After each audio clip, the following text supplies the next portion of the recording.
힘내세요. 내가 있잖아요. 노래해요.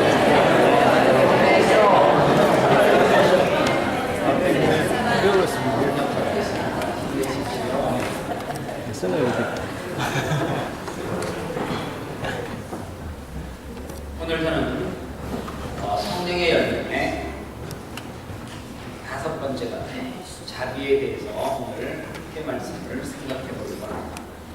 제가 최근에 본 책 가운데 마다쇼프가 썼던 책 제목이 엄마 내 속에 아이가 살고 있다는 책이 있습니다.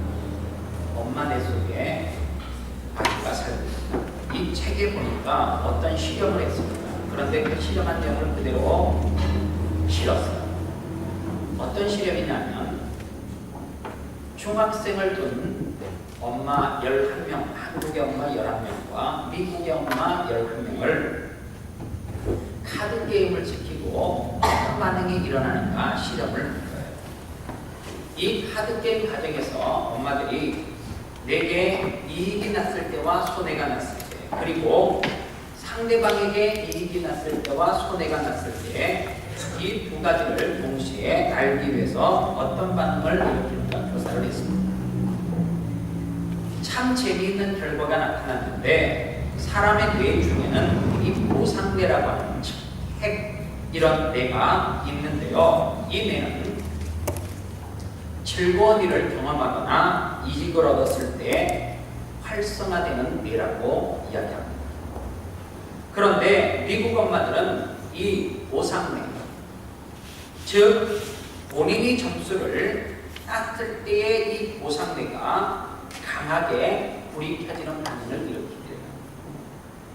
한국의 엄마들은 이 보상뇌가 언제 불이 켜지고 활성화되는가 하면 내가 얼마 점수를 땄는 것보다도 내가 상대방보다 더 많은 점수를 땄을 때의 보상뇌가 활발하게 불이 켜지게 됩니다. 즉, 내 점수가 상대에 비해서 훨씬 높습니다. 그리고 이 책에서 계속해서 이야기하기를 한국의 엄마들은 자녀들이 학교에서 성적을 받았을 때 엄마 나 100점 맞았어 이렇게 이야기를 대부분은 안 하지만 가끔은 저 같은 사람이 할 수 있으니까 그러면 엄마들의 반응이 이렇게 몇 가지로 나타나는데요. 대표적으로 엄마 나 100점 맞았어 그렇게 이야기를 하면 엄마들이 이렇게 말한대요. 야, 너네 반에 네 혼자 100점 맞았어? 100점 맞은 애들은 몇 명이야? 정말 못된 엄마. 야, 네가 100점 맞았으면 다 100점.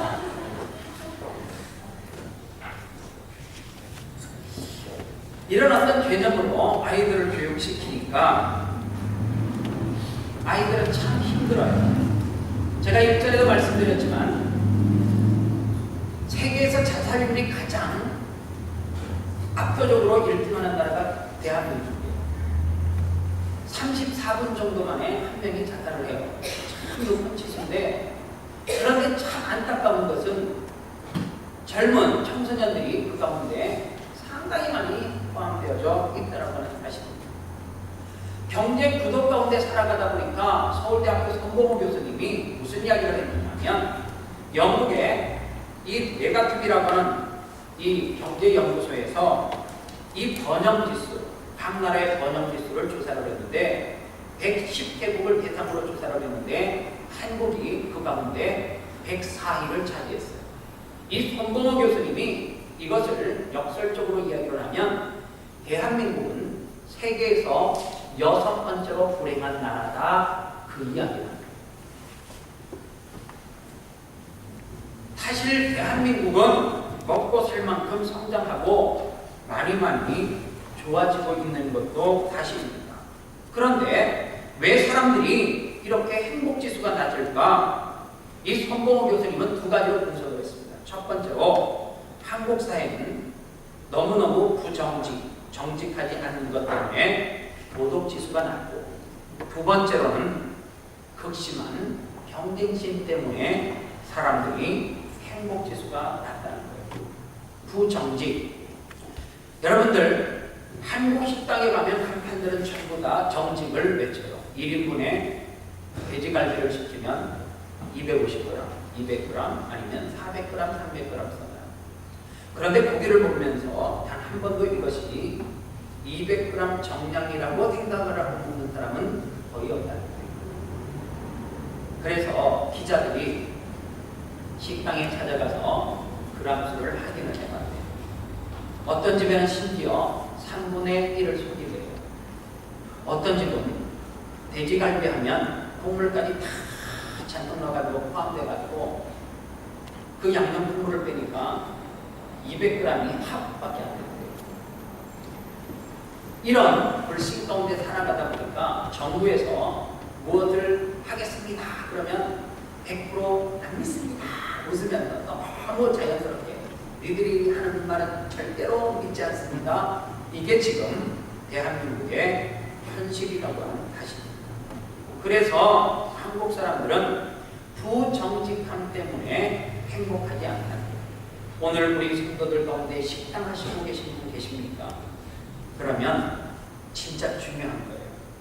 정확하게 그람수를 맞춰주시면 감사하겠습니다. 그게 어쩌면 예배보다도 중요할 수 있어요. 두 번째로 불행한 이유가 극심한 경쟁심 때문에 같아요. 여러분들 너무너무 경쟁을 하다 보니까 대한민국은 1등만이 뭐예요? 인정을 받아요.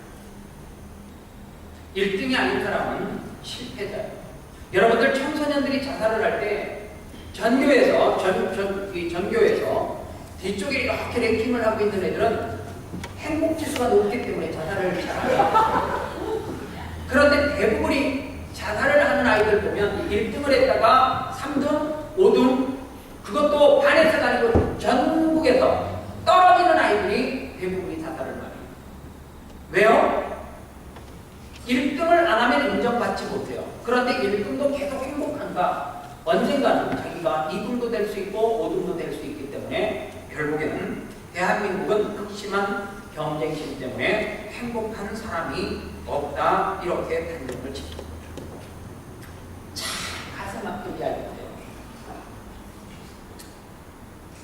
한국에서 사역을 하면서 고3아이가 여학생이었던 날 중간고사를 앞두고 저에게 찾아와서 막 느껴요. 왜 오냐 그랬더니 자기가 이번 중간고사 때 시험을 치기 위해서 써머리를 해놓은 노트를 누가 화장실 갔다 왔는데 훔쳐가고 오더라고요. 참 마음이 아프더라고요. 열심히 노력해서 좋은 성적을 얻으려고 그랬는데 어떤 사람은 그것을 어떻게 해요?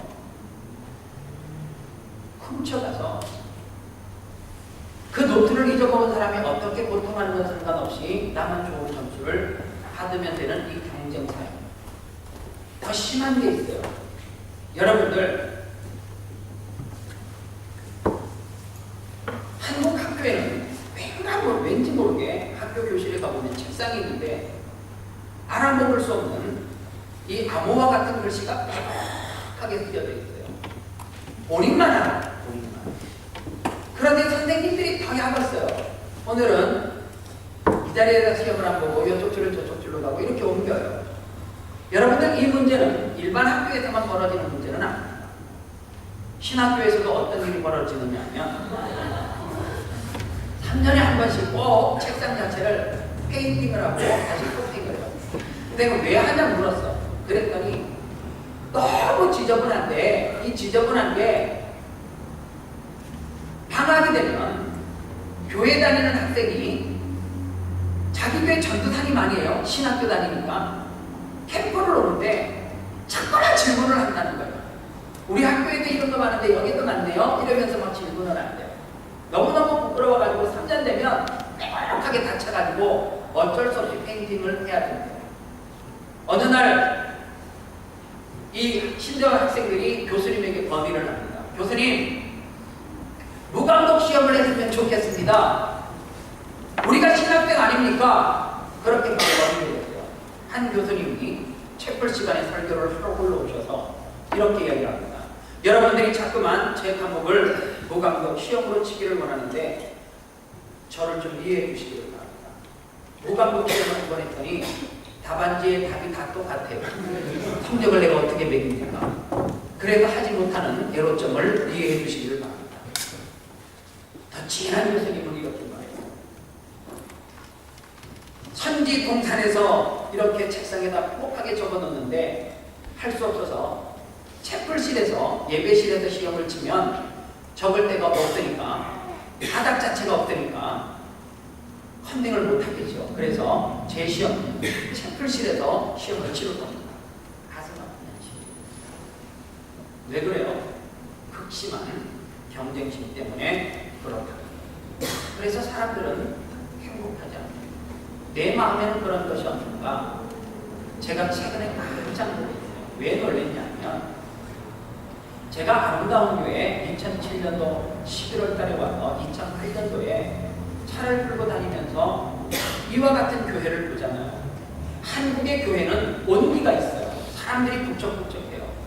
여러분들 이 호주교회는 오래되고 조금 전통식으로 지어서 그런지 모르지만 사람들이 있던지 없던지 밖에서 보면 냉기가 흘러요.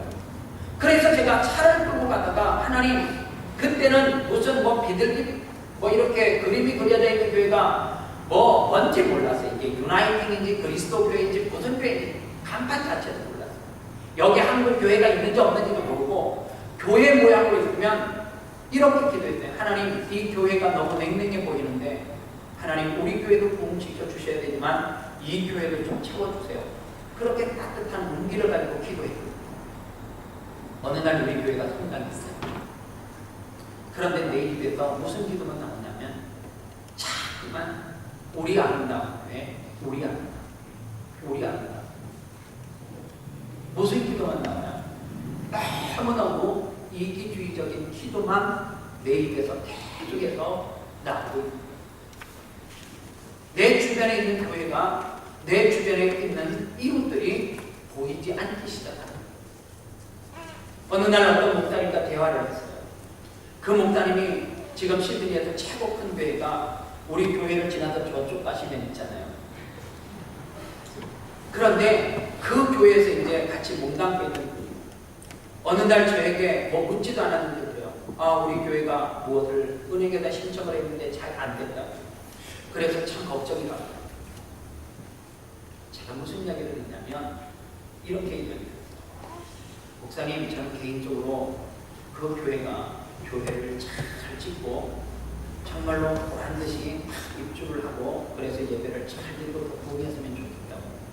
그랬더니 저에게 그 이야기입니다. 목사님 교회는 일로 그 교회가 지나가면 있는데 좀 타격을 안 했네요. 이거도 괜찮다고. 진짜 내 마음은 이거도 괜찮다고. 근데 왜 그 생각을 하냐요? 제가 그랬어요. 우리 교회는 호주에 대표를 하는 교회는 아니잖아요. 그런데 그 교회는 시드니 한인 전체를 대표할 수 있는 교회만큼 커졌는데 그 교회가 어느 날 위기를 만나가지고 성도들이 흩어지고 목사님이 위기를 만나고 그래서 사람들에게 입에 오도내릴 때 마치 그 교회 때문에 하나님이 욕먹고 성도들이 욕먹는 일이 있으면 안 되지 않냐고. 나는 그 교회가 잘 되기를 바라는 것은 딱 하나라고. 우리 교회를 통하여서도 하나님이 영광을 받으셔야 되지만 그 교회를 통하여서 많은 영혼이 주님받고 돌아왔으면 하는 마음밖에 없다고. 참 그러고 보면 제가 참 훌륭한 사람 같기는 해요. 그런데 이 마음이 한동일 장로님이 또 오셨어요. 이 마음이 계속 있어야 되는데 어느 날 잘 보세요. 이렇게 넓은 마음, 푸른 마음을 갖다가도 어느 순간에 기도할 때 보면 내 자녀를 위해서만 기도하고 내 사업장만을 위해서 기도하고 이웃을 돌아볼 줄 모르는 현실이 우리의 이 극심한 경쟁심 가운데 살아가기 때문에 그렇다. 오늘 그런 의미에서 우리 하나님께서 성령의 9가지 열매 가운데 5번째로 우리에게 선물로 주신 이 성령의 열매가 자비. 그런데 이 자비라고 하는 이 단어가 헬라 성경에 보니까 크레스토테스 이렇게 말해요. 이 크레스토테스라고 하는 말은 무슨 뜻을 가지고 있냐면 유용함 그리고 적절함. 고전 헬라 저술가들은 이 크레스토테스라고 하는 것은 두 가지로 이 의미가 쓰여졌대요.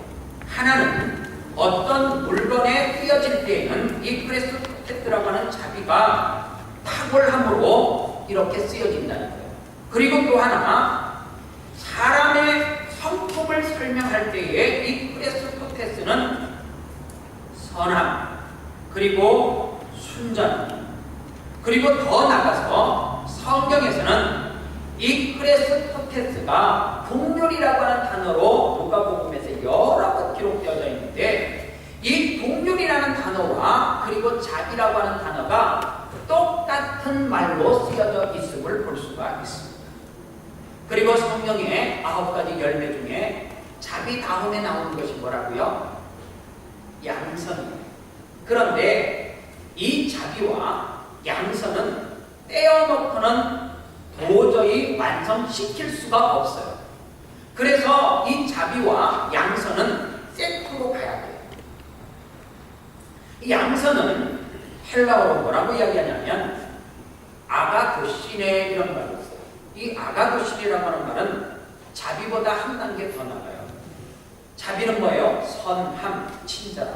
그런데 이 양선 아가도시네는 선한 행동, 친절한 행동 이렇게 간다. 여러분들, 그렇기 때문에 이 두 단어는 같이 갈 수밖에 없어요. 세트로. 왜냐하면 양선이 빠진 자비는 곤란해요. 그리고 자비가 없는 양선도 온전한 것이 아닐 수 있기 때문에 그렇습니다. 오늘 여러분들 마음에 선한 동기가 있고 행함으로 연결되어지지 않으면 머리만 커지는 그리스도인이 될 위험이 있다라고 하는 사실입니다.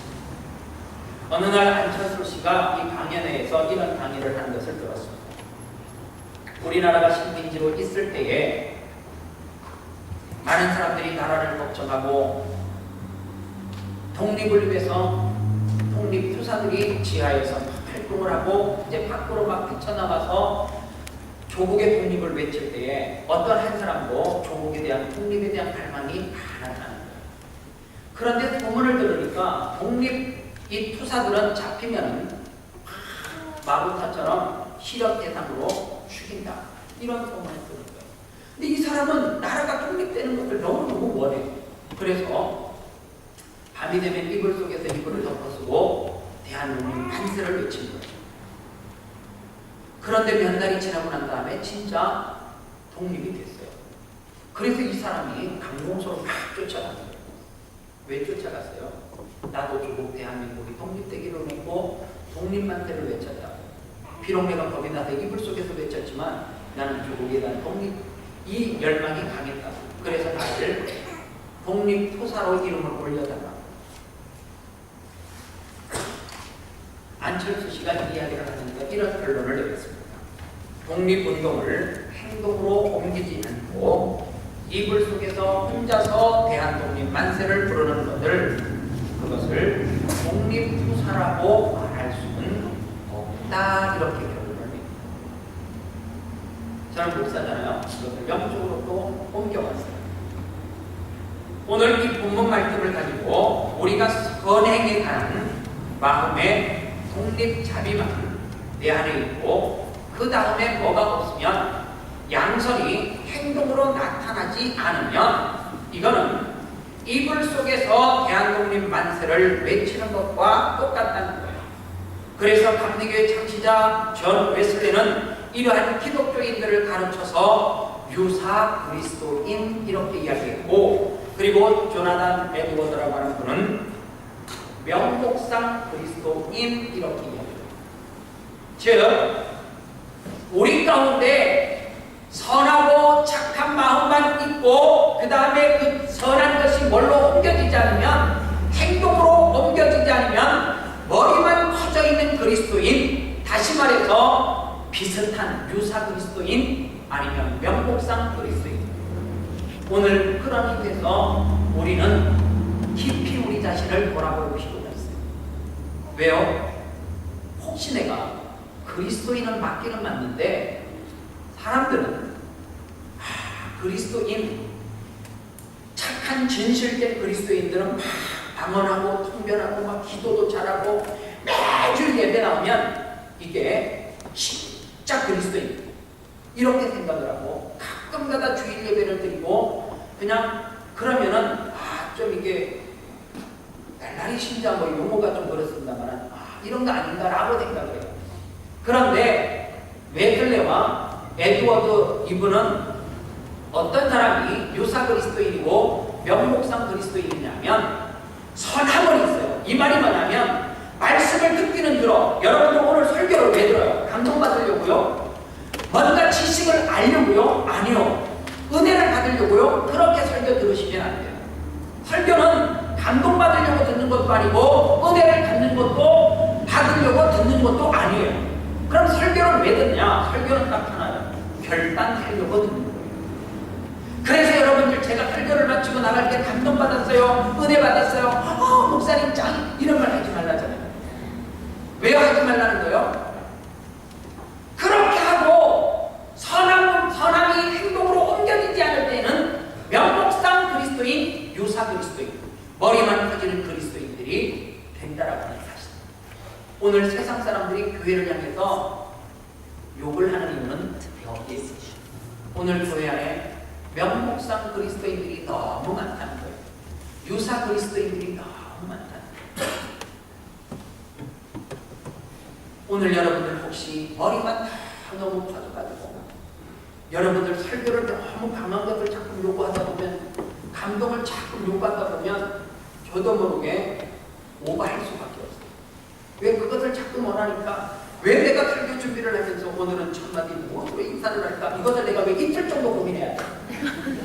그냥 안 해도 되는 건데 그거를 막 이틀 전서부터 오늘은 설교 시간에 설교하기 전에 무슨 인사를 했을 때 성도들이 확 활짝 웃으니까 웃어야지 설교가 쫙 풀릴 때 왜 내가 이 고민을 본문을 준비하면서 그 고뇌하는 시간만큼의 시간을 화려하게 만드는 거예요.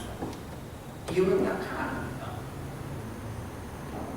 너무 감동과 은혜에 홀리다 보니까 그렇게 할 수밖에 없어요. 여러분들 얼마 전에 어떤 분이 매일 이런 일만 있으면 좋겠죠. 상상할 수 없는 큰 금액을 저에게 보냈어요. 목사님 좋겠다. 가끔가다 상상할 수 없는 큰 돈을 이유도 없이 그냥 알아서 쓰시라고 주시니까 한국 돈으로 한 2천만 원대요. 안 놀래네요. 큰 돈이야, 큰 돈.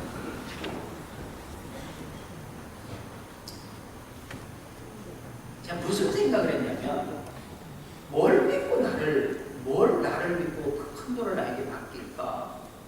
첫 번째 생각.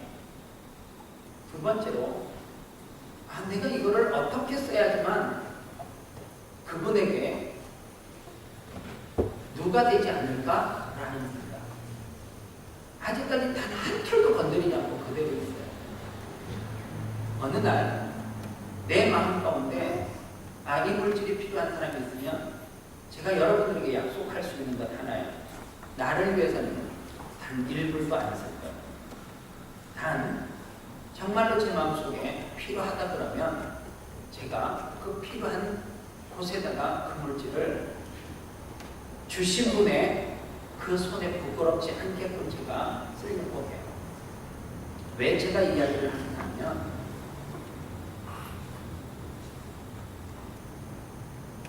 오늘 많은 그리스도인들이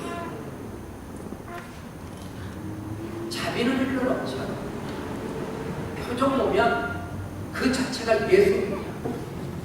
그렇다고 내일 또 여러분들에게 나에게 큰 돈을 맡기라는 이야기는 아니에요. 줄 필요 없으세요. 제가 감당할 수 있는 그릇이 안 되니까.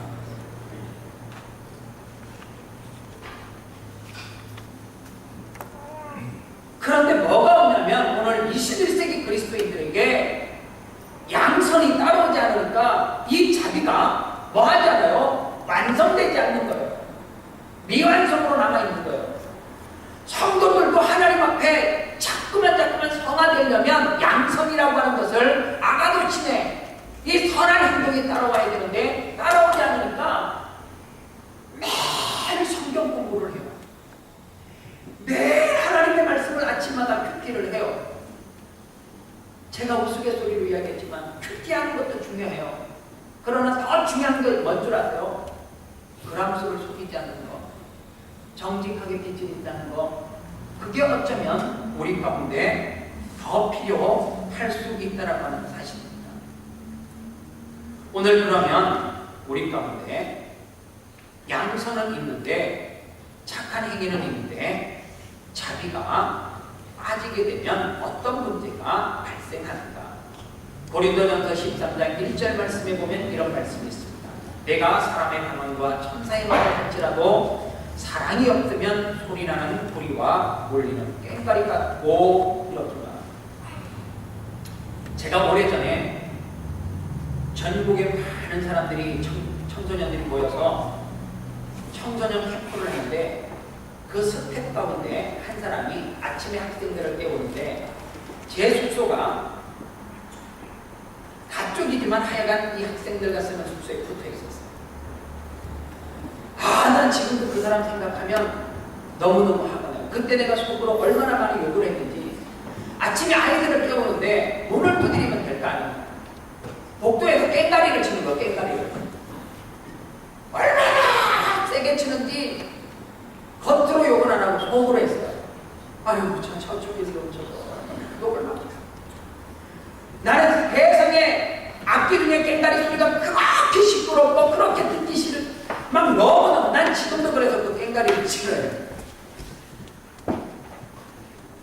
여러분들 왜 우리 가운데 뭐가 없으면요 내가 사람의 방언과 천사의 말씀을 할지라도 사랑이 없으면 이 말 속에 무엇을 갖다 놓고 자비가 없으면 선한 마음이 없으면 의도가 선하지 않으면 뭐 한다는 거예요? 아무리 구제해도 하나님이 뭐라고 이야기하신다는 거예요?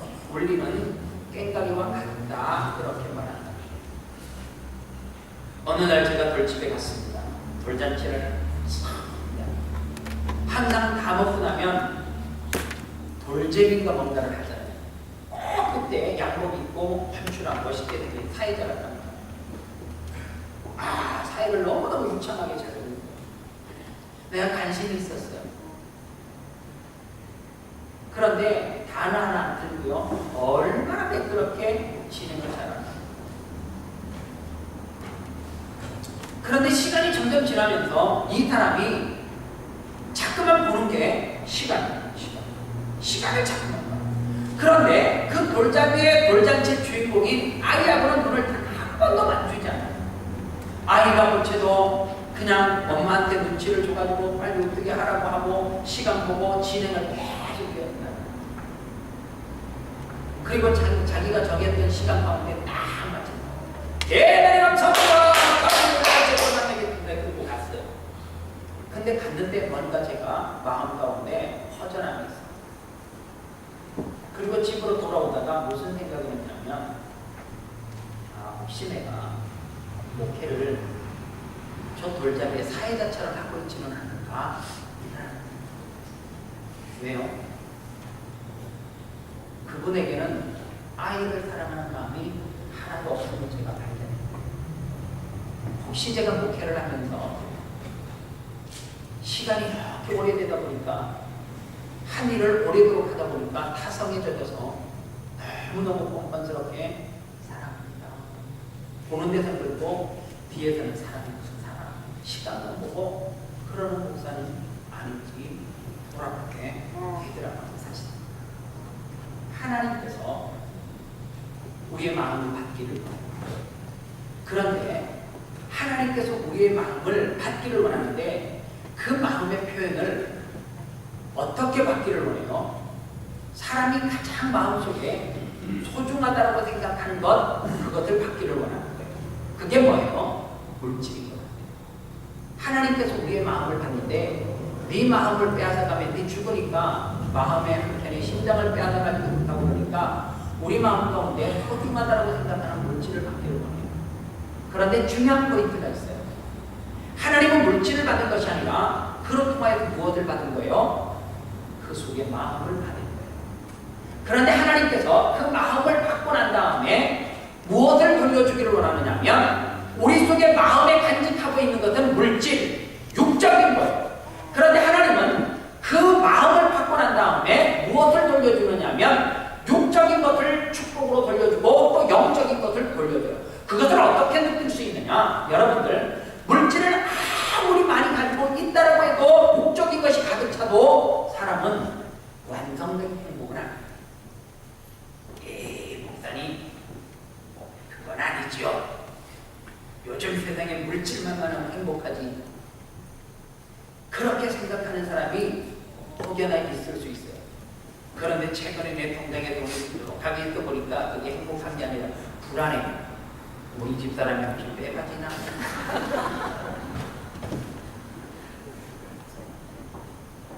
그런데 중요한 게 있어요. 하나님은 믿는 자녀들이 이 땅에서 육적인 행복도 누리기를 원하지만 육적으로 풍성하다고 완성된 행복이 아니기 때문에 하나님은 우리가 이 땅에 살아가는 가운데도 영적인 무엇을 쉽게 말하면 경쟁사회 가운데 살아가고 그 다음에 정직하지 못하고 남을 속이는 그러한 사회 가운데서 살아가지만 하나님께서는 그 가운데서 우리의 행복지수를 높여주기 위해서 무슨 축복을 또 덤으로 주신 거예요? 영적인 축복을 주는 거예요. 그 영적인 축복이 뭐예요? 마음의 평안함, 기쁨이다. 그래서 우리 가운데 불안한 것을 어떻게 해요? 닫아주시고 우리 가운데 무엇으로요? 주님으로 부터 받는 내게 어떤 기쁨이 있을 때 보상대가 한가락이 이렇게 탁 열려있듯이 하나님께서는 육적인 것 플러스 영적인 것을 주셔서 이 땅에서 천국을 미리 경험하게끔 해줘요. 이게 예수 믿는 사람들의 특권이에요. 오늘 이 특권을 받아 누리는 사람도 있고 신앙생활하면서 전혀 받아 누리지 못하는 사람이 있어요. 왜요? 내가 하나님 앞에 내 마음을 드리지 않고 육적인 것, 영적인 것을 주님으로부터 받지 못하니까 여전히 세상은 믿지 않는 사람이나 믿는 사람이나 똑같이 경쟁해야 되고 그 경쟁 구도 가운데 남을 속이고 그렇게 살아가는 오늘 예수 믿는 사람이 어떻게 정직하게 목사님 살 수 있습니까? 그런데 그것은 딱 하나님이 주시는 선물을 받아봐야지만 행복하게 사는 비결을 경험할 수 있습니다. 여러분들 행복지수를 조사할 때 꼭 빠지지 않는 나라 네팔, 방글라데시, 저 아프리카 구석구석에 있는 어떤 나라 그런데 왜 그들이 행복한가? 여러분들 우리보다 훨씬 가난해요. 그런데 그들에게는 뭐가 있어요? 마음의 기쁨, 평안함이 있어요. 오늘 우리는 이것을 선물로 받지 못해서 여러분들 행복하지 않아요. 제가 누누이 말씀드리지만 호주에 사는 사람들은 세계에서 2%는 무슨 2%예요. 그건 음료수 이야기고 진짜 우리는 세계에서 0.2% 안에 속해 있는 축복을 받고 사는 사람이라고 저는 자부해요. 여러분들은 안 자부하십니까? 우리가 그런 축복을 받고 있는 나라에서 살고 있다는 것을 못 느끼셔요? 느끼시기를 바랍니다. 꼭 느끼셔야 돼요. 그런데 못 느끼는 이유는 딱 하나예요. 하나님이 주시는 영적인 그 복을 받지 못하니까 여기에 살면서도 불안한 가슴이 답답해요. 저는 그렇게 생각하거든요.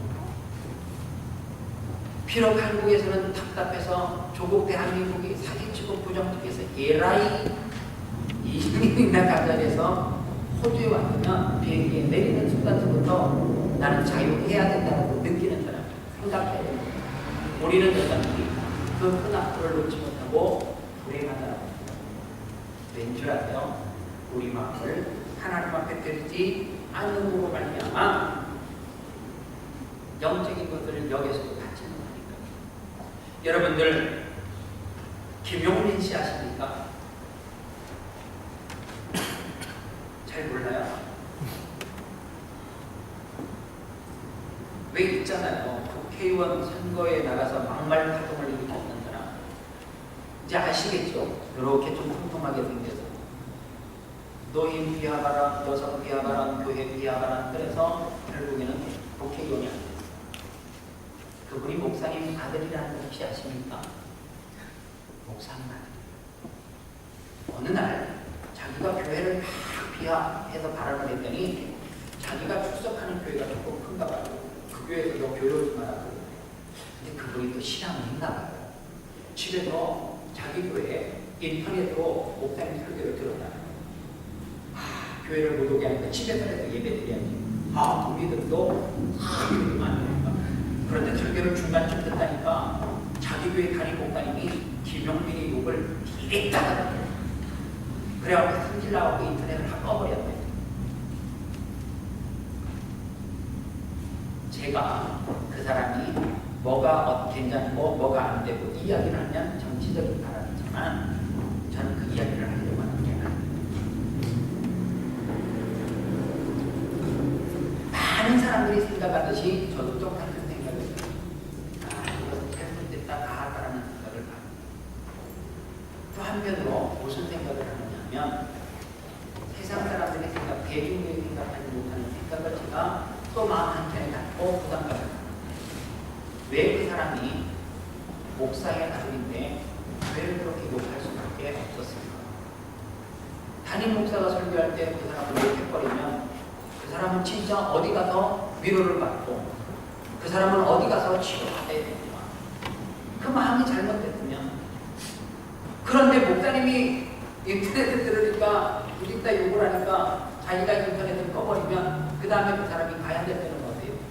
주일학교에서 내가 이렇게 설교했더니 절이요.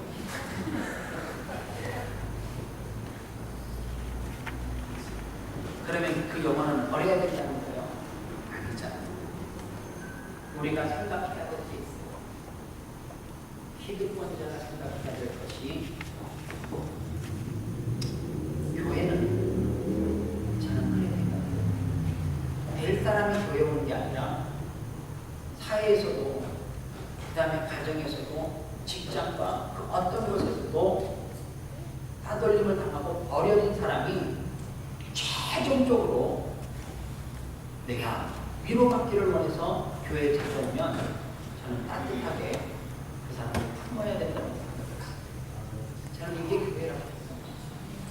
세상의 모든 것이 외면을 했고 교회만큼은 그 어떤 사람도 외면을 할 수 있는 자격이 우리에게는 없다. 오늘 그런 의미에서 우리 아름다운 교회는 우리 마음 가운데 그 선한 마음, 착한 마음이 이 자비가 우리 가운데 있는지 또 하나 이것만 우리 마음 가운데 있어서 선한 마음, 착한 마음은 있는데 은혜는 받는데 이것이 양손으로 함께 입고로 되지 않으면 같이 균형을 이루지 못하면 머리만 가져가는 그리스도인 아니면 유사 그리스도인 혹시 내가 그러한 그리스도인으로 지금 머물러 있지는 않은지를 돌아보셔야 합니다. 그런 의미에서 제가 나온 거예요. 이제 우리 아름다운 교회 구제하는 일에 매진을 그리고 여러분들 이거는 자유예요. 이거는 자유인데 제 마음속에 우리 아름다운 교회가 다시 이거를 시작해야 될 거예요. 왜냐하면 여러분들 지난 재직회를 할 때 재정목을 받았죠. 비전하우스 헌금 제가 우리 아내가 얘기했어요. 다음 주부터 당신은 빠지지 말고 비전하우스 헌금을 다시 하십시오. 한동안 기다렸거든요. 해야 될 것 같아요. 왜요? 거기에 동참하는 사람들이 너무 많아요. 비전하우스에 제가 그냥 외쳤을 뿐인데 그의 예물에 써달라고 하는 물질들이 있어요. 그런데 그 물질을 우리는 이렇게도 저렇게도 하지 못하고 납도 잘못되어 있어요. 하나님 앞에 죄 짓는 겁니다.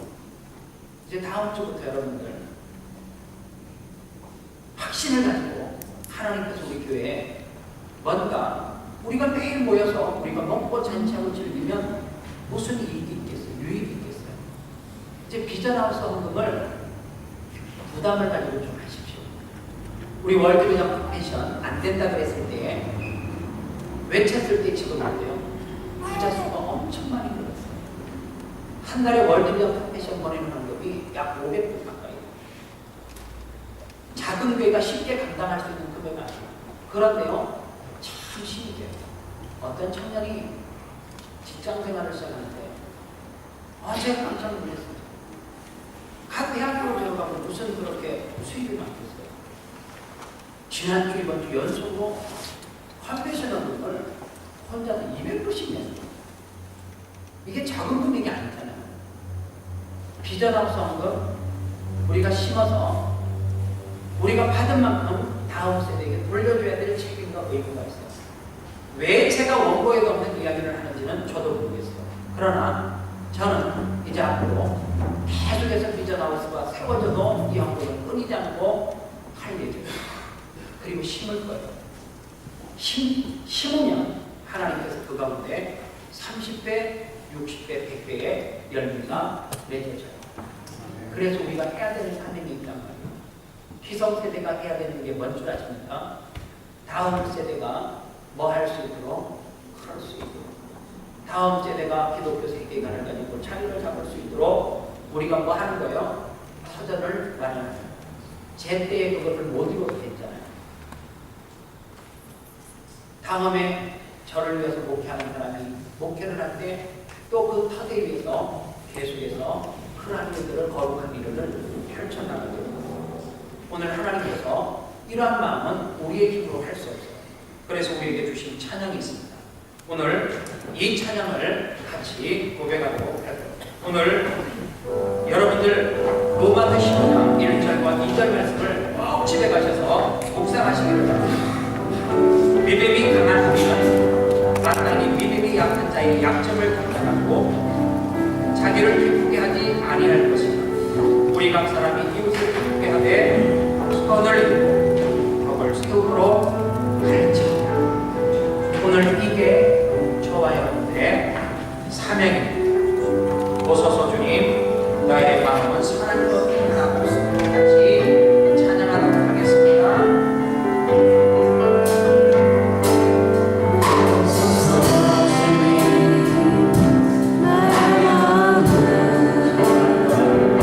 Son of God,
마음속에는 선함도 없고 선한 행동도 없고 껍데기만 그리스도인으로 살아가고 있지는 않았죠.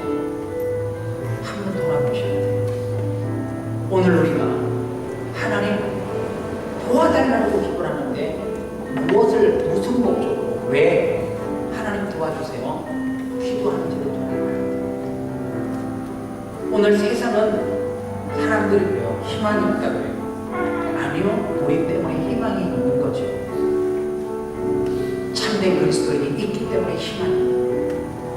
오늘 이 시간 기도하겠는데 월드비전 컴패션요, 우리 교회가 할 수 있으면 제가 꿈이 있어요.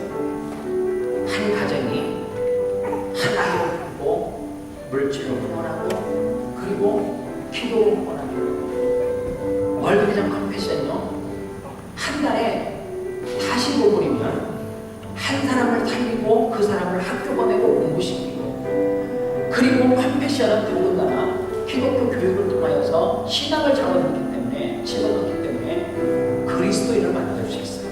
그래서 우리 교회는 비록 그 아이를 보지는 못했지만 끊임없이 우리는 뭐가 있어야 돼요? 선한 행동이 있어야 되기 때문에 제가 자꾸만 다니면서 여러분들에게 권하는 거예요. 한 달에 45분이요? 없어도 살아버린 거예요. 물론 45분이 꼭 필요한 사람이 있어요. 어떤 주일학 학생이 매주 월드비전 컴패션을 섬겨요. 물어봤어요. 왜 섬기니? 내가 안 도우면 죽는다잖아요. 목사님이 이렇게 죽는다면 공부도 못하고요. 그래서 너무 순수하고 이유가 그렇다는 거예요. 하나님 나에게 자비의 마음을 주셨으면 또다시 양성, 선한 행동을 주시옵소서. 용기가 필요해요. 이 시간 같이 기도하겠습니다. 한 2분만 조용히